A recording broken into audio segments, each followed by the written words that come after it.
તાલુકા પંચાયત ખાતે નાયબ કલેક્ટર અને નાયબ પોલીસ અધિક્ષકના અધ્યક્ષતામાં ગણેશ મહોત્સવના આયોજકો સાથે બેઠક મળી। ગણેશ ચતુર્થી પર્વને લઈ ખંભાત શહેરમાં ગણેશ મંડળો દ્વારા ગણેશ ઉત્સવનું આયોજન કરવામાં આવે છે।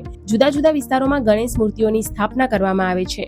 શહેરમાં 150થી વધુ ગણેશ મૂર્તિઓની સ્થાપના કરાઈ છે, જે ગણેશ મહોત્સવના આયોજકો સાથે ખંભાત પોલીસ દ્વારા એક ખાસ બેઠક બોલાવવામાં આવી હતી। બેઠકમાં સરકારની ગાઈડલાઇન્સ અનુસરવા અને કાયદો વ્યવસ્થા જળવાઈ રહે તે ધ્યાન રાખવા ખાસ અપીલ કરાઈ હતી। આ ઉપરાંત 9 ફૂટથી ઊંચી મૂર્તિની સ્થાપના ન કરવા ખાસ સૂચના આપી હતી। બેઠક દરમિયાન ગયા વર્ષે ગણપતિ મંડળો દ્વારા માટીની મૂર્તિ બનાવવામાં આવી હતી। તેના આયોજકોને ખંભાત પોલીસ ડિવિઝન દ્વારા સન્માનપત્ર થકી સન્માન આપવામાં આવ્યું।